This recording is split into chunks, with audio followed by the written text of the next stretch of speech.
Hello मेरे प्यारे बच्चों, कैसे हैं आप लोग। आप सभी अच्छे होंगे, स्वस्थ होंगे, मस्त होंगे। जैसा ये क्लास, जैसा कि नवोदय की क्लास चल रही है, क्लास 10th के लिए भी क्लासेस चल रही है और नवोदय के लिए भी। अभी हम ऑनलाइन प्लेटफॉर्म पे भी सिर्फ ये दो ही स्ट्रीम्स में पढ़ा रहे हैं। इसके अलावा भी हम तीसरा कुछ भी नहीं पढ़ा रहे हैं। ठीक है, तो नवोदय के जितने भी बच्चे हैं, अगर चाह रहे हैं कि हम प्रॉपर वे में पढ़ें, होमवर्क प्रॉपर वे में करें, टेस्ट प्रॉपर वे में दें, नोट्स हमें प्रॉपर वे में मिले, तो बेटा बहुत ही कम प्राइस में एप्लीकेशन पे पढ़ाया जा रहा है। वहां पर आप आ जाएं। ठीक है, जैसे ये क्लास है आपको दिख रही है ना, ये एप्लीकेशन की क्लास है। मैं इसको ऑफ करना भूल गई। ठीक है, तो आज आप चाह रहे हैं तो आप आ सकते हैं। एप्लीकेशन का नाम आपको बहुत अच्छे से पता है। एप्लीकेशन का नाम एग्जाम वाला विद योगिता मुकाती है, जिसे आप प्ले स्टोर पर जाकर डाउनलोड कर सकते हैं। अब आज हम जो पढ़ने वाले हैं वो एलसीएम और एचसीएफ, इसके बारे में जानने वाले हैं। ठीक है, एलसीएम और एचसीएफ, जिसे हिंदी में बोलते हैं लघुत्तम समापवर्तक और इसे हिंदी में बोलते हैं महत्तम समापवर्तक। ठीक है, मैं आपको बता देती हूँ, कोई दिक्कत नहीं है। इसकी स्लाइड भी रेडी है, आप वहां से भी देख सकते हैं। जस्ट वेट, है ना, अभी मैं बता देती हूँ।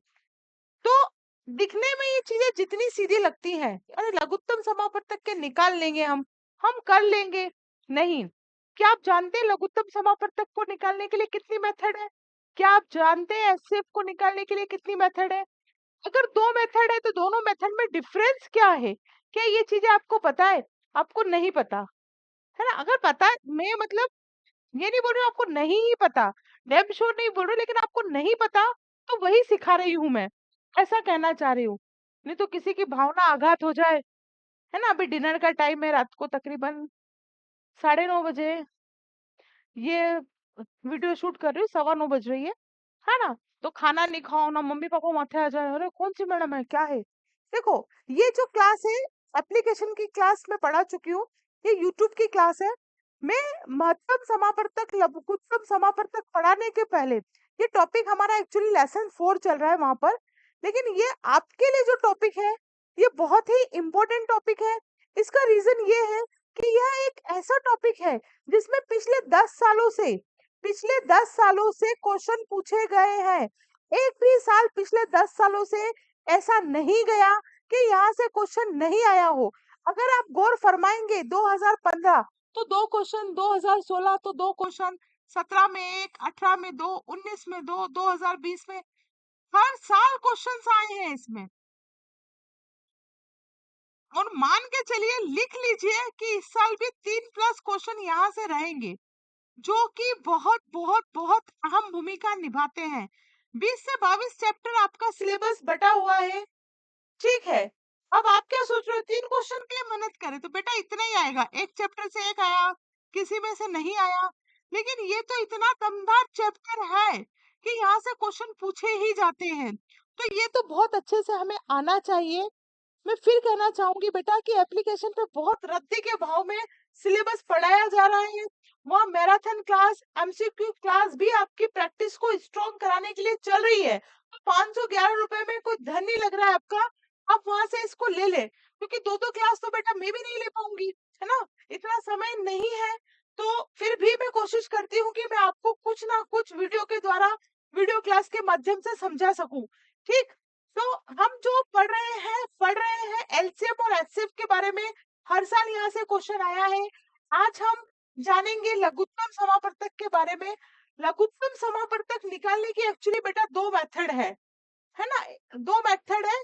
मैं डायरेक्ट समझाती हूँ आपको, इतना सारा तामझाम झमेला नहीं करती हूँ, मैं डायरेक्ट आ जाती हूँ यहाँ पर। एक होता है एलसीएम और एक होता है एचसीएफ। लाइक एलसीएम, आज हम पढ़ रहे हैं एलसीएम के बारे में, तो मैं एलसीएम पर ही बात करना चाहूंगी। इसका फुल फॉर्म होता है लिस्ट कॉमन मल्टीप्लायर्स या लोएस्ट कॉमन फैक्टर भी हम इनसे कहते हैं। हिंदी में बोलते हैं लघुत्तम समापवर्तक, है ना, लघुत्तम समापवर्तक। ठीक है, इसकी दो मेथड होती है, इसको हम दो मेथड से निकाल सकते हैं। पहली होती है पहली होती है अभाज्य। अभाज्य गुणनखंड, अभाज्य गुणनखंड विधि। और दूसरी होती है विभाजन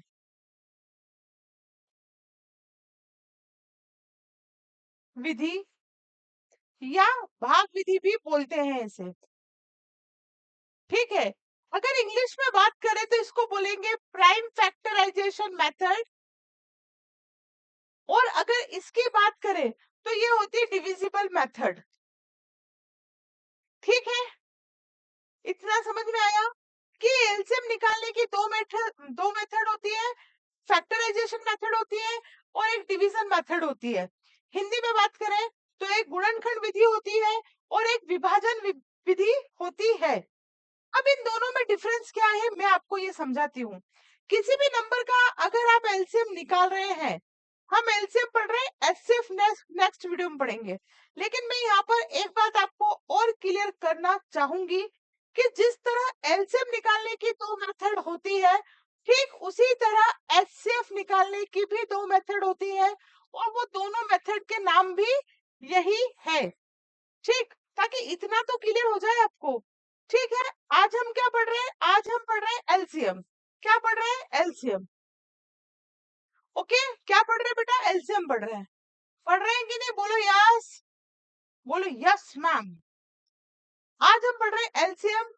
मैंने एलसीएम के बारे में बताया, इसका फुल फॉर्म क्या है, इसको हिंदी में क्या बोलते हैं। जैसे ही मैंने बोला कि इसका फुल फॉर्म क्या है, तो तुरंत आपके मनोबल में, आपके बाल मन में, मनोबल तो एक अलग चीज हो गई, बाल मन में ये सवाल उठना चाहिए कि मैडम ने अभी अभी एलसीएम बोला था, हमें एलसीएम का फुल फॉर्म नहीं आ रहा, तो मतलब ये कि आपका दिमाग क्लास में नहीं है। पहली बात तो दिमाग क्लास में रखो। सिर्फ शरीर से बैठने से कुछ नहीं होता, दिमाग बैठो, है ना।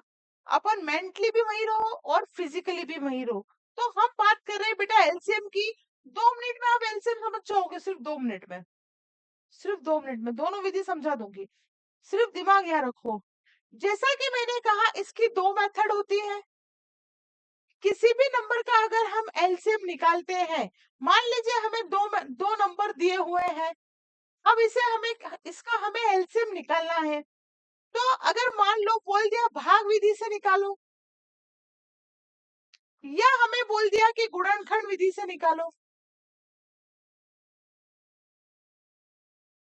भाग विधि बोले तो डिवीजन मेथड, और गुणनखंड विधि बोले तो फैक्टराइजेशन मेथड। कुछ भी नहीं है बेटा, गुणनखंड विधि में हमें इन दोनों को ऐसे लिखना है, दूर दूर, और फैक्टराइजेशन मेथड में हमें इन दोनों को ऐसे लिखना है। कोमा लगा के हम दोनों को साथ में लिखेंगे। जरूरी नहीं दो ही नंबर हो, 3 भी हो सकते हैं, 20, 24, 26, है ना। तो सबको हमें यहाँ कोमा लगा के लिखना है, और जितने नंबर दिए हैं हमें सबको अलग अलग यहाँ पर लिखना है। तो करना कैसे है, 2 से डिवाइड कर सकते हैं। वंस के प्लेस पर अगर 0, 2, 4, 6, 8 है तो हम 2 से डिवाइड कर सकते हैं। तो 2 से डिवाइड करेंगे, 2 6 12, 2 9 18, 2 3 6, 9, 3 1 3, 3 3 9, 3 1 3, 3 1 3। अब हम इसका क्या क्या है, इसके फैक्टर 2 इंटू 2 इंटू 3 इंटू 3। 2 में 2 को मल्टीप्लाई किया, 4, 4 9 36, 4 नम की 36। अब यहाँ पे करते हैं, ये समझ में आया। कुछ नहीं करना है, इसका एलसीएम निकाल लेना है हमें। एलसीएम निकल गया, ये जो फैक्टर है इनको यहाँ पर लिखना है, और इसका मल्टीप्लिकेशन करके हमें आंसर को फाइंड आउट कर लेना है। तो यहाँ क्या करेंगे, दोनों चीज एक ही है पर मेथड अलग है। ये भाग विधि है और ये गुणनखंड विधि है। भाग विधि में हमें नंबर्स को एक साथ लिखना है, गुणनखंड विधि में हमें नंबर को दूर दूर अलग अलग निकालना है। हम निकालते हैं, ये तो आते ही आपको, बहुत बार पढ़ा चुकी हूँ, बहुत बार पढ़ा चुकी हूँ। ठीक, अब यहाँ पे थोड़ा सा आपको ध्यान देना होगा। क्या ध्यान देना होगा, 12 के फैक्टर क्या है, 2 इंटू 3, और 18 के फैक्टर क्या है, 2 इंटू 3 इंटू 3। अब ध्यान देने योग्य बातें यहाँ पर है, जो चीजें दोनों में है उनको हमें सिर्फ एक ही बार लिखना है। जो चीजें दोनों में दी हुई है उसको हमें सिर्फ एक ही बार लिखना है। जैसे टू दोनों में है तो हम एक ही बार लिखेंगे, दो बार टू नहीं लिखेंगे। ये दो का जोड़ा बन गया, हमने टू लिख दिया। अब ये टू बेचारा अकेला तो हमने यहाँ टू लिखा।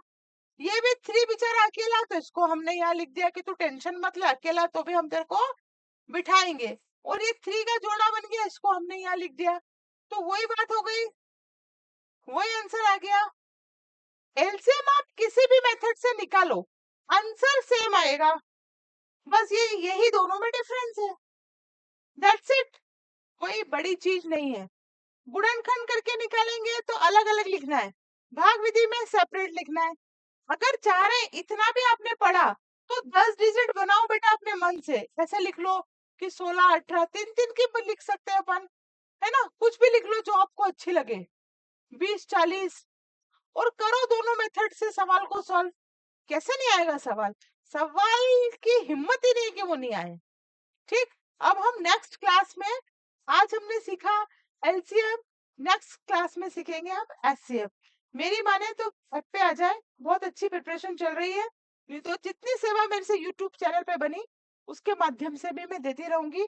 लेकिन निवेदन है कम से कम लाइक तो कर दिया करो, मैसेज कमेंट तो कर दिया करो, इतना तो कर ही सकते हैं ना।